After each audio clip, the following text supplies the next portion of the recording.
Empat tempat wisata di kawasan Puncak disegel pada Kamis 6 Maret 2025. Salah satunya bahkan langsung dibongkar. Penyegelan dan pembongkaran dilakukan pemerintah Provinsi Jawa Barat dan Kementerian Lingkungan Hidup.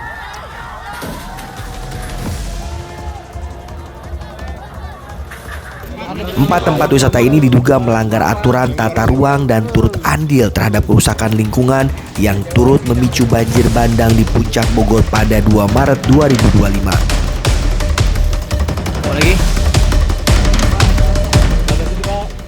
Ini logikanya kan ini daerah kemiringan yang sangat tinggi ya. Terus kemudian catchment area, di bawahnya ada sungai. Sungai itu mengalir ke kampung itu. Jadi ya banjir di kampung di bawah penyebabnya dari sini. Banjir bandang awal Maret 2025 kemarin memang mengejutkan. Kepada informan, warga yang jadi korban menyebut banjir kali ini lebih dahsyat dan mematikan.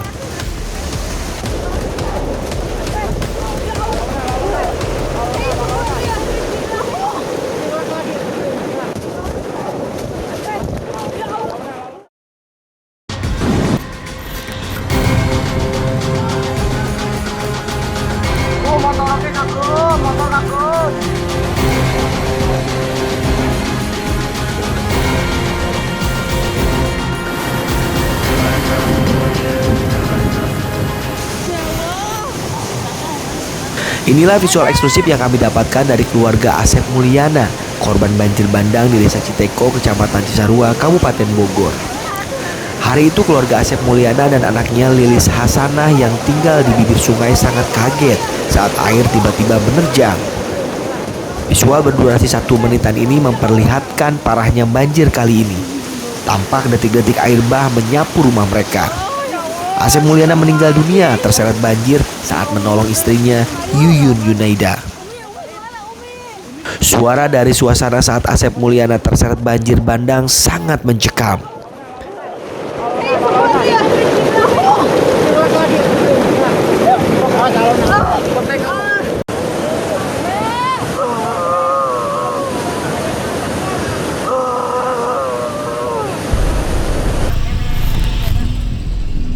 Kami menemui Yuyun Yunaida, istri almarhum Asep Mulyana di rumahnya di Desa Citeko, Kecamatan Cisarua.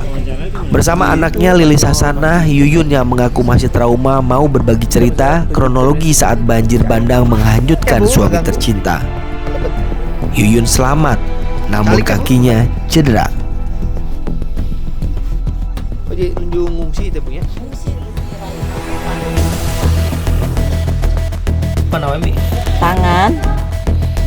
Tangannya ya di lutut sama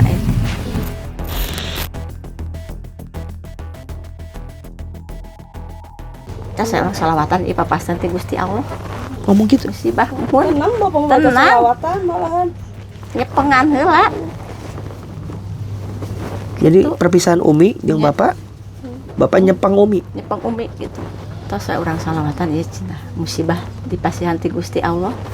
Padahal maca itu tos ageng umi ge sieun. Saung ge tos Allah Akbar dapur ge pareo para boteh parali. Tadi dinya leuasna. Ya makana ditolong hiji-hiji teh tah melalui tadi turun tina tangga teh. Umi ti Soledad. Umi ti Soledad, tak umi ti Soledad tapi terus paling terus jadi suami mah teh nyepengan hiji tah murang aya pang alita can tepi umi mah tos ngalengkahkeun kaki ngalengkah da sieun teh panik ku cai tak kitu nincak lah nu Jadi gara-gara Umi ti Soledad Umi terluka ieu nya da ieu luka anak ieu tuh. Coba bisa ditinggali Umi? Izin? Tadi ke dipoto mohon eta bapak bade nyebrang sareng umi kitu pas umi bade nyebrang umi heula ti lalepan umi tos teu emut teh dinya ge teu emut abdi teh cenah malah teh ieu meureun tah pas nyangsang teh ka palih kanan teh ya terus ditarolongan ku murang kalih teh aku menantu ku Cepi. Pas bapak ngajama ieu murang kalih nu ningalieun mah umi mah tos teu ningali bapak. Tapi pas awal-awal banjir Umi jeung bapak kan? Nya sareng bapak Nuju naon? tos taraweh tos netepan we Di bumi we gitu nya. Di bumi gitu. Terus badai karulem, pas ningali teh Pak itu banjir. Cai ageng bapak mah santai we, jongjon biasa terus biasa tara ageng gitu salawatan we, cing teh cicing ajan istighfar ka umi teh nyariosna teh kitu.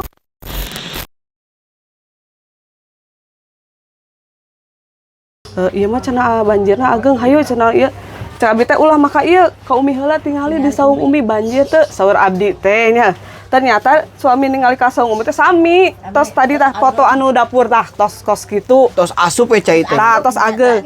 Si caroge abdi teh ti saung umi bade ka saung abdi oge teh tiasa nyebrang. Eta teh hahaokan bapak. Ka abdi teh tutupan pantau dapur, tutupan pantau dapur. Ku abdi teh da meureun tanagih istri. Da cai meureun tos setengah pintu kitu da tertiasa ditutupan bapak. Abdi teh enggal-enggal naik ka saung luhurna nya. Pan pami dapur teh meureun sakieu. Ari saung mah meureun agak tinggi. Tah, tos meureun caroge teh tekung silami meureun nyebrang, meureun maksakeun ieu nyebrang. Pas nyebrang teh ieu we cenah mah kasur, cenah benahan, tos di benahan teh padahal mah nuju menahkeun kasur teh nya. Boro-boro bapak tos agung manten. Oke, caroge teh eta we berkas-berkas anu penting. Abi teh nyandak da abi mah emang tos disiapkeun si berkas-berkas teh. Geus dirapikeun. Ari abdi mah tos disiapkeun. Anu aya we tas anak sakola tos abi teh di eta ge dilebetkeun digandong ku anak. Terus naon deui cek caroge teh ku abi dipikirkan teh da sabari gemeteran atuh bapak nuju panik kitu mah keadaan saung teh entos treot. Oh geus goyang-goyang. Iya, atos goyang matakan abi panik teh kieu. Saur abi teh ieu kumaha nyebrangna lewat mana? Lewat dapur tos teu tiasa. Eta kan bukakeun si jandela, eta bapak cai entos sak mun dihandap apa bener katingali kitunya. Tapi pan tos di seberangan mah si caroge teh sakieu. Sadada berarti. Abi teh gegeruan ka saung teh. Astagfirullahaladzim, cek abi teh kieunya tulungan. Rai aya nongho. Cek caroge coba cenah ka rai teh kana mina parid. Rid, alungan tali naon we? Saur caroge teh. Ternyata meureun panik naon we nu aya? Hordeng, Bapak, hordeng. Oh, hordeng akhirnya dipake. Tah si rai teh ti saberang teh ngalungkeun hordeng. Ku di cepengan ku caroge. Abi teh buru digandong saur caroge teh. Digandong saurna kitu. Digandong saurna kitu. Cek abi teh kan alim nyebrang sieun parid. Eta ge kan abi sepet ku caroge teh enggalan cenah ageng manten. Nyebrang di cepangan di seberang teh hordeng teh cepangan kurai ari alit ari abdi salira aja suami arageng bapak entos ditarik tak abdi tinggal murang kali abdi uih deui si caroge teh terus uih deui teh meureun pan tanah ge saep meureun pa leuleusnya eta ge bapak abdi anu eta anu hanyut amun teu nyamperkeun eta suami abdi eta ge entos palid suami abdi sareng anak abdi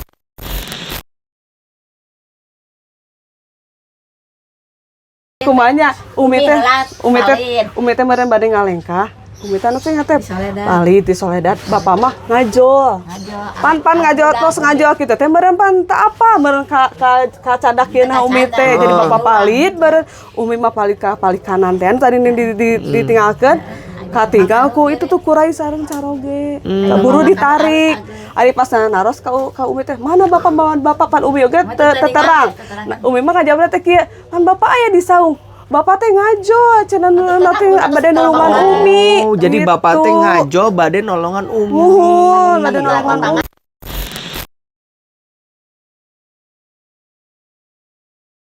kakarak eta muhun emang ge 5 tahun sakali teh paling ageng teh sakieu di dapur doang teu naik nepi ka saung berarti salama teteh cicing di dieu eta banjir paling gede muhun lebih ti 3 kali lipat eta mah bapak lebih eta mah kasih. Kepada informan, Lilis, anak Asep Mulyana memperlihatkan kondisi rumahnya yang rusak porak-poranda diterjang banjir bandang.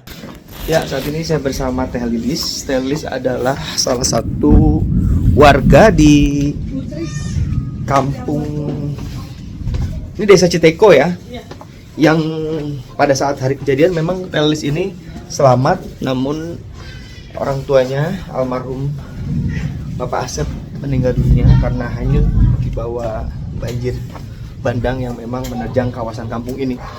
Saat ini saya bersama Teh Lilis akan mencoba melihat kondisi di sekitar rumah Teh Lilis yang memang kondisinya sudah hancur porak-poranda diterjang oleh banjir. Rumah Teteh. Ya. Maju di Teh, maju di Teh. Jadi si air teh bapak kalau gede teh masuknya dari sini nih. Dari aliran sini masuk terus ke sana. Itu keadaan saung umi yang tadi depannya. Itu yang punya saya. di mana Teteh? Ini yang dibilang tadi nyebrang dari pertama saung saya. Subhanallah. Itu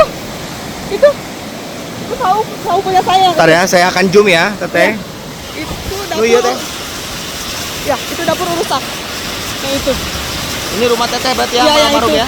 Itu rumah saya, itu rumah bapak yang depan. Kan saya dia dari rumah situ nyebrang ke sini, coba bapak bayangkan. Jadi Ini saya harus rumah keluarga teteh Iya. dan almarhum Pak Asep ya, Iya. yang diterjang banjir bandang. Desa Citeko, Kecamatan Cisarua jadi salah satu wilayah yang diterjang banjir bandang meski bukan yang paling parah kerusakannya.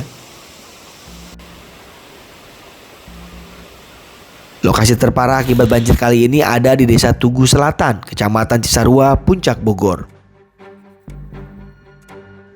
Kami tunjukkan kondisinya.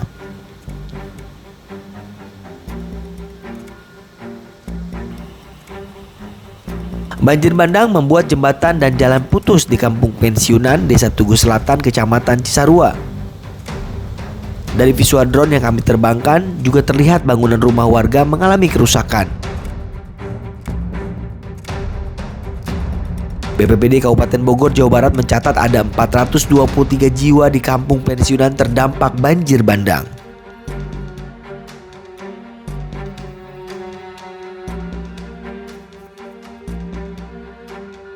Setelah banjir bandang dan jatuh korban jiwa, pemerintah daerah dan pusat sibuk berbenah. Salah satunya pada Kamis 6 Maret 2025, Pemprov Jawa Barat dan Kementerian Lingkungan Hidup menyegel 4 tempat wisata di Puncak Bogor.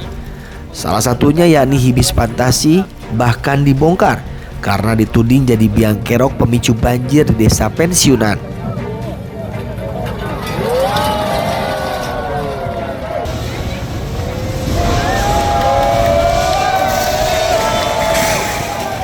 Itulah yang diungkap Gubernur Jawa Barat Deddy Mulyadi yang memimpin penyegelan dan pembongkaran.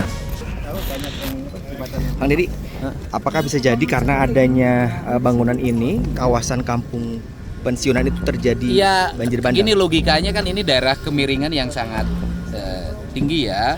Terus kemudian catchment area, di bawahnya ada sungai. Sungai itu mengalir ke kampung itu. Jadi ya banjir di kampung di bawah penyebabnya dari sini. Pelanggaran apa aja mungkin Kang Deddy bisa dijabarkan lagi? Banyak pelanggaran lingkungan, pelanggaran izin lokasinya karena kan membangun melebihi apa yang ditetapkan. Kemudian juga ketinggiannya juga salah.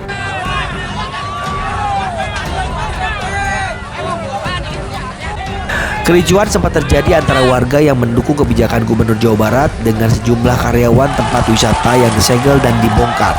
Ketegangan bisa diredakan aparat yang berjaga.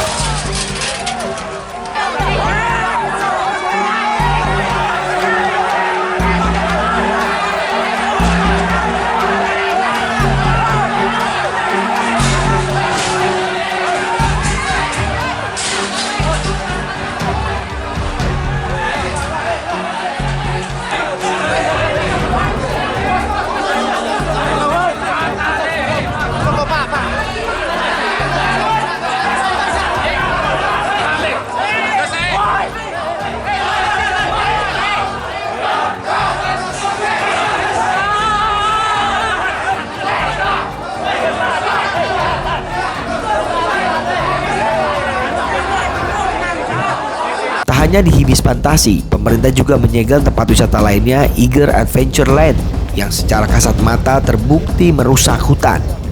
Lihatlah kerusakan hutan ini, pohon dibabak.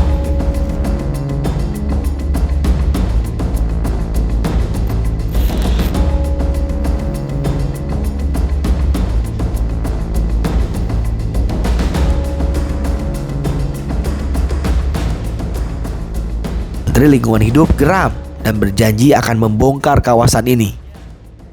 Karena ini kan melibatkan kegiatan banyak, kita akan bergabung dengan para penyidik yang ada di pemerintah provinsi, kabupaten, kemudian para penyidik umum.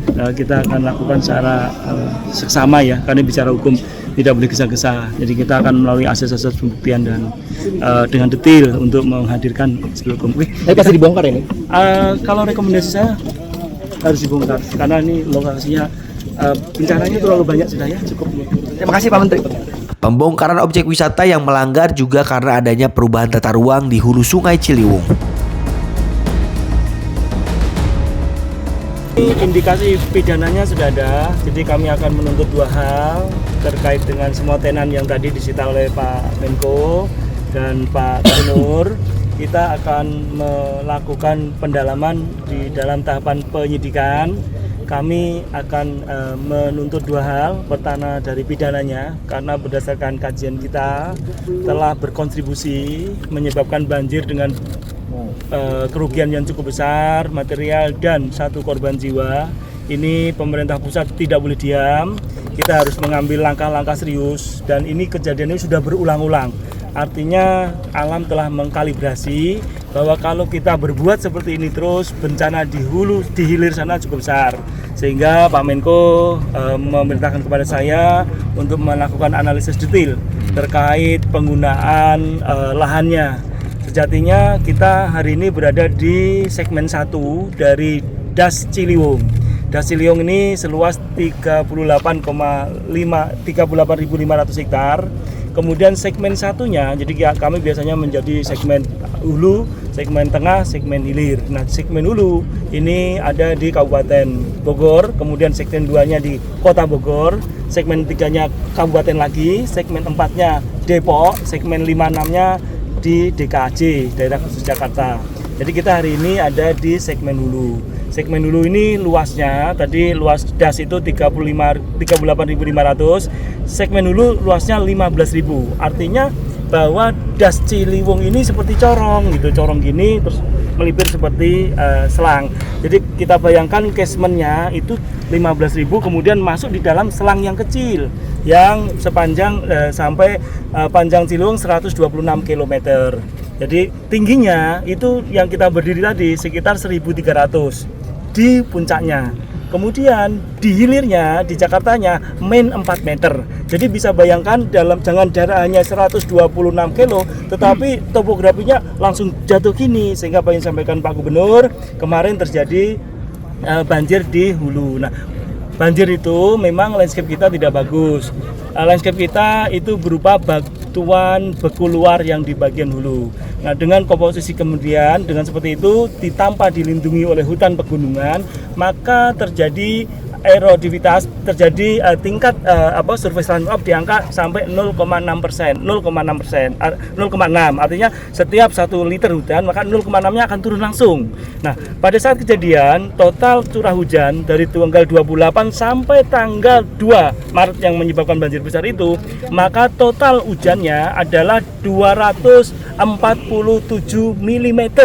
Jadi jumlah total selama 3 hari. Itu kalau dikalikan landscape tadi 15.000, maka hari itu air turun sebanyak 35 juta meter kubik. Oke? Sementara dengan landscape yang seperti itu, maka itu kemudian menjadi air itu tidak tertahan. Jadi air itu sejatinya Kak Menko tadi ini harusnya pohon. Sebenarnya dulu waktu kebun teh mungkin belum ada seperti ini, belum ada gangguan lain. Jadi sekarang sudah bangunan. Nah, ini patut kemudian menjadi pencematan apa yang dikatakan Pak Gubernur, bahwa terjadi perubahan tata ruang yang harus diteliti lagi.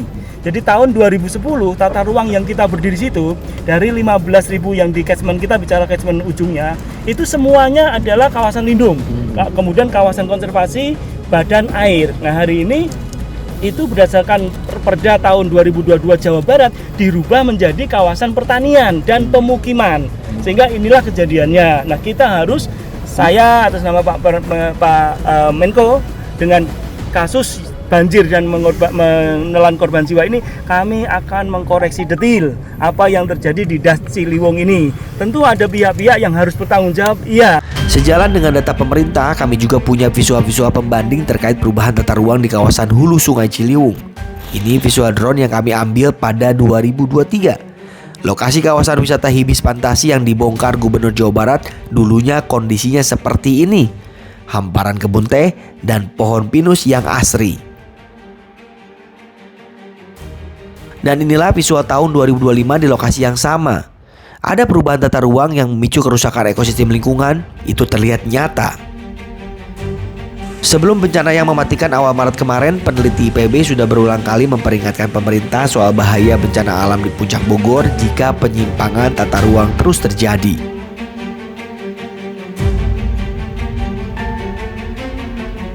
Namun sayang, peringatan yang berdasarkan riset dan penelitian ilmiah itu seakan tidak pernah didengar pemerintah.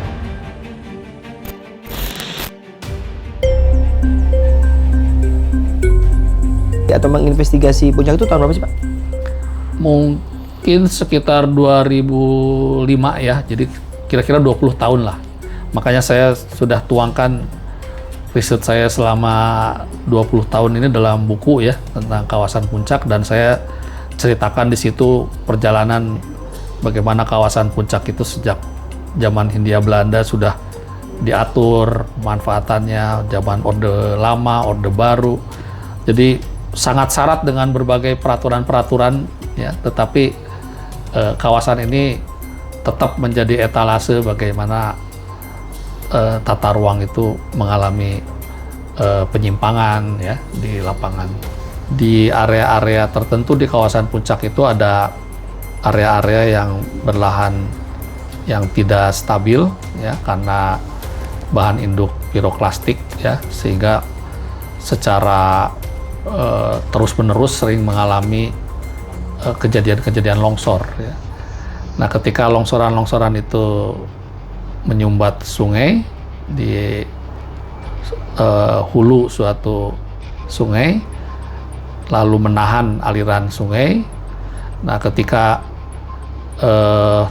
penampungan longsor itu tidak bisa menahan lagi, maka kemudian air yang terbendung itu mengalir deras ke bawah menjadi apa yang dikenal sebagai banjir bandang.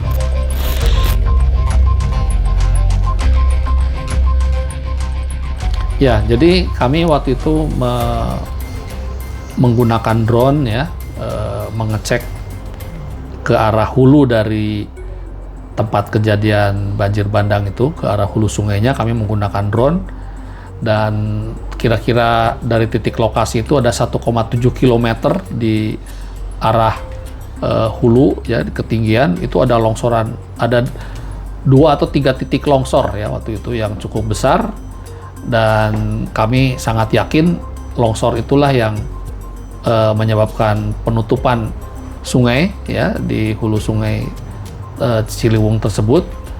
Yang sungainya kita anak sungai itu kita sebut anak sungai Cisampai ya, dan terbendung, lalu kemudian kalau tidak salah kejadiannya di siang hari ya, lalu menjadi banjir bandang ya, jadi terlihat sangat jelas ya, dan kalau yang sekarang memang saya belum melakukan investigasi, tetapi kejadiannya malam hari ya gitu. Nah itu, jadi kami bisa tunjukkan bahwa di atas itu daerah yang longsor itu memang daerah tanah yang tidak stabil ya, tanah yang berbahan induk piroklastik ya, dan ciri khasnya mudah sekali longsor, dan ini selalu terjadi ketika curah hujan ekstrim. Ya kalau menurut saya, kalau kecenderungan longsor di hulunya tidak bisa dikendalikan ya, maka kejadian banjir bandang seperti ini akan terus terulang ya.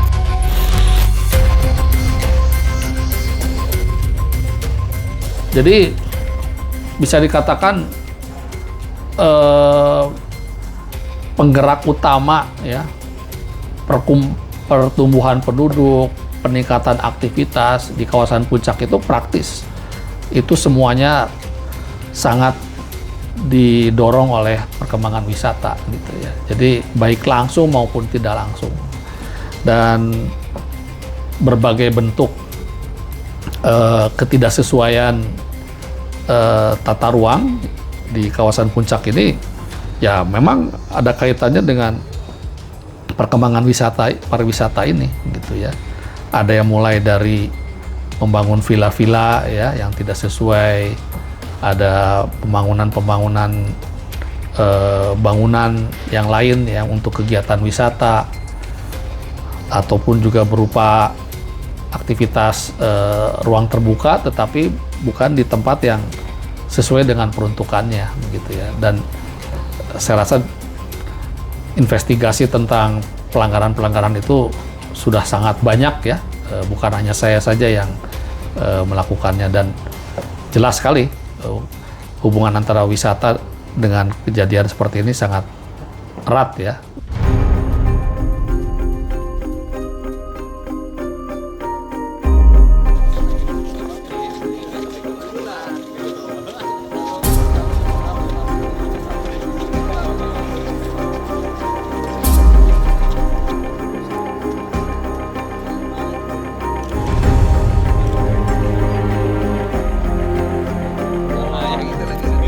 Apa sih yang membuat Kang Deddy itu mau bergerak? Ya, hari yang ini? pertama memang konsen hidup saya ya. Konsen hidup saya kan orang Sunda yang sangat memahami ajaran leluhur saya, sehingga proses hubungan manusia dengan alam itu adalah konsepsi utama dalam pembangunan. Nah, alam itu kan dia akan merasakan sakit. Misalnya ketika gunung ditebangin, kemudian daerah-daerah lereng gunung dikasih beton-beton, dia sakit. Nah, rasa sakit itu pasti ada dalam diri saya juga merasa sakit. Kang Deddy ada melihat nggak pelanggaran-pelanggaran oknum para pejabat terkait? Dari sisi kebijakan jelas melanggar, Pak. Kebijakan ya, kebijakan yang melanggar. Kalau memang ada dugaan pelanggaran pejabat, oknum pejabat ya, apa yang nanti akan dilakukan oleh? Ya, nanti kan Kementerian Lingkungan Hidup melakukan investigasi atau penyelidikan. Dari penyelidikan itu nanti kan bisa disimpulkan ini kesalahan kebijakan. Kesalahan kebijakan itu pasti memiliki implikasi hukum. Nah, dan kemudian ada dua kan variabel yang bisa dilakukan. Satu, tindakan administratif. Tindakan administratif adalah mencabut seluruh izin. Misalnya izin UKL UPL-nya gitu kan. Itu kan bisa dicabut. Yang kedua, aspek pidana ya berlanjut kan gitu. Jadi kalau saya sih minta tidak mau saling menyalahkan. Yang paling utama adalah tindakan-tindakan yang nyata hari ini kita mendapat dukungan untuk melakukan pembongkaran dan melakukan reboisasi. Kita pun sudah berproses, kita pun sudah bersikap. Beberapa hari yang lalu pemerintah Kabupaten Bogor melalui Kepala Daerah Kabupaten Bogor sudah mengeluarkan peraturan Bupati pencabutan pendelegasian kewenangan terkait beberapa perizinan yang tadinya diserahkan ke masing-masing SKPD, sekarang dikembalikan ke kepala daerah. Tujuannya apa? Supaya izin-izin stop dulu, kita evaluasi bersama. Lalu yang kedua, beberapa titik yang kita kunjungi hari ini, kita pun sekarang langsung menggelar rapat. Langkah-langkah tindak lanjut bukan hanya dikunjungi, tapi beberapa titik yang lainnya. Jadi supaya kita pun bisa memberikan gambaran yang objektif kepada masyarakat dan seluruh pemangku kebijakan, langkah-langkah konkret ke depannya akan seperti apa.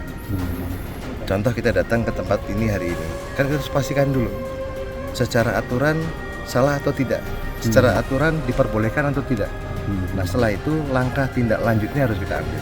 Ada kemungkinan izinnya bisa dicabut nggak Pak Bu? Kalau menyalahi aturan tentu kita evaluasi. Jika ada terbukti, ada terduga misalnya oknum pejabat yang terlibat, itu akan ada tindakan apa dari Bupati? Sesuai dengan ketentuan peraturan perundang-undangan yang berlaku. Tadi kita sekilas sudah menyampaikan, kalau memang ini salah, kita harus ambil sebuah langkah, ambil sebuah kebijakan. Kebijakannya apa? Bukan hanya terhadap objek lahannya, tapi siapa yang mengeluarkan izinnya.